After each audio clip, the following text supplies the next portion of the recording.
What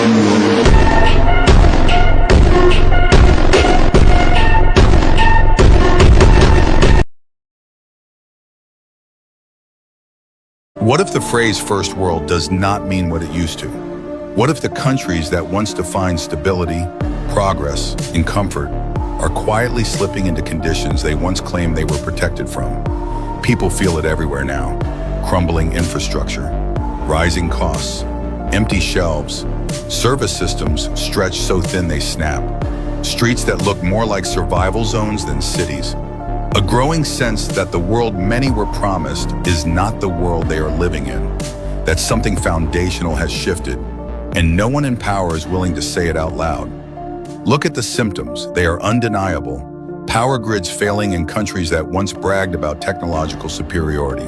Water systems contaminated in places that were supposed to be models of cleanliness. Major cities struggling with basic sanitation. Public transport systems collapsing under their own weight.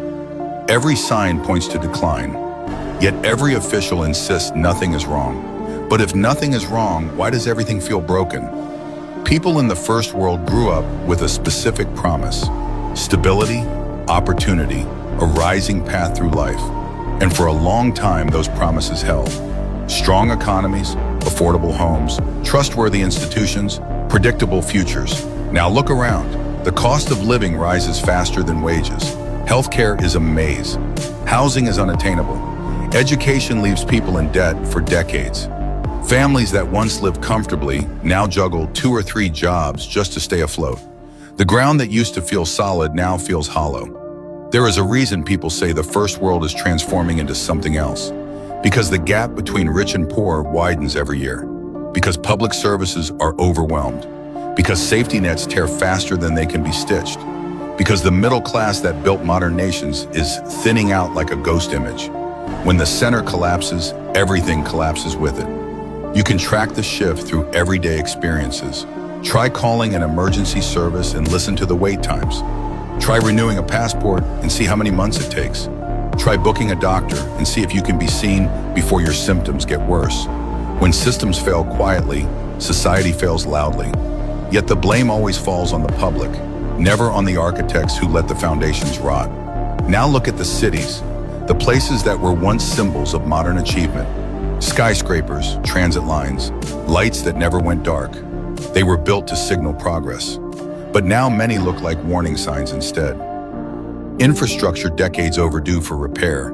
Bridges rusting, roads cracking, transit lines delayed for hours, hospitals filled beyond capacity, schools unable to keep teachers.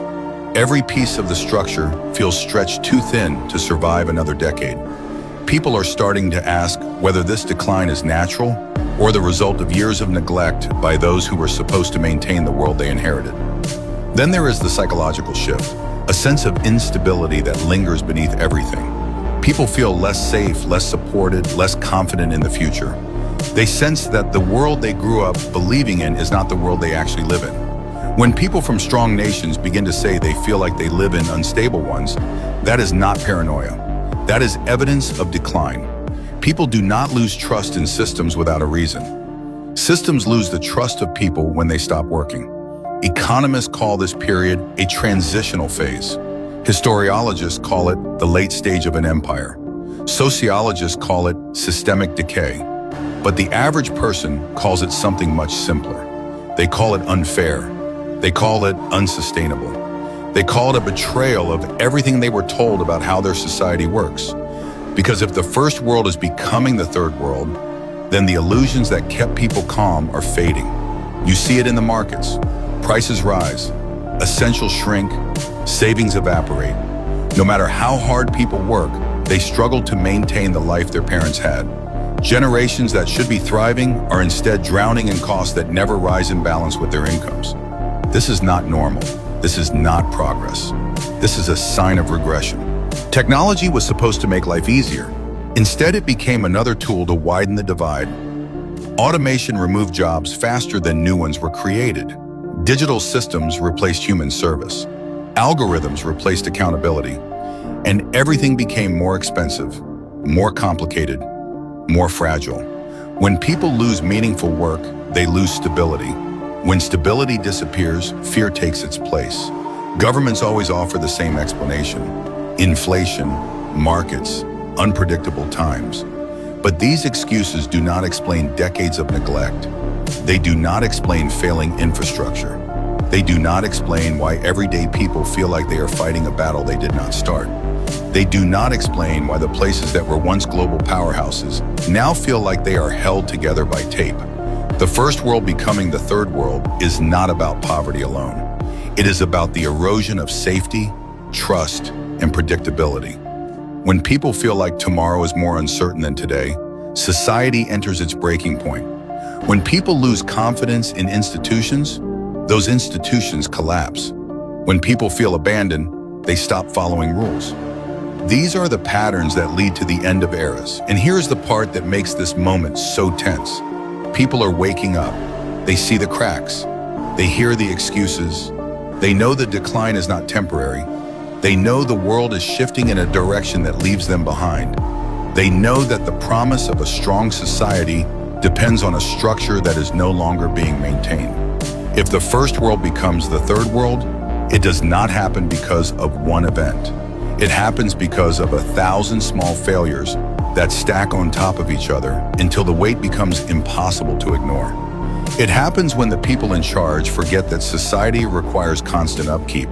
It happens when the ones with power choose comfort over responsibility. It happens when no one admits how bad things have gotten until it is too late. Travelers already see the similarities. Crowded hospitals, broken transportation, streets filled with desperation, wealth concentrated in pockets while the majority struggles. The signs are unmistakable. The world many believed was permanent is now dissolving in real time. You can debate why this is happening. You can debate who is responsible. You can debate how much longer the structure can survive before something gives. But the one thing no one can deny is that the shift is happening. Fast, loud, unavoidable. And the people who sense it first are always the ones who pay attention. You be the judge. If you are awake, you already know what to do. Hit the link in our description and sign up to our free underground newsletter.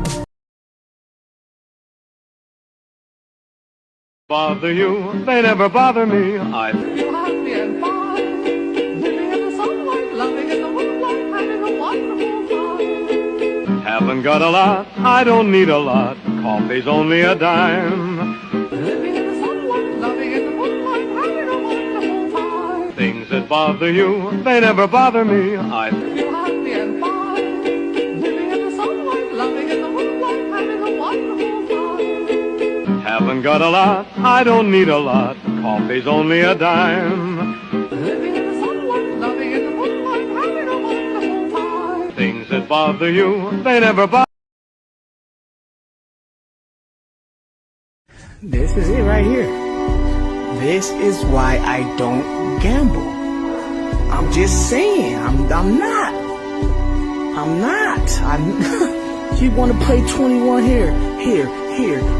Let's put your cards here. And guess what? The table knows who got what. The card machine that's distributing the card gonna mix them and run around and that. Come on, man. I'm not stupid.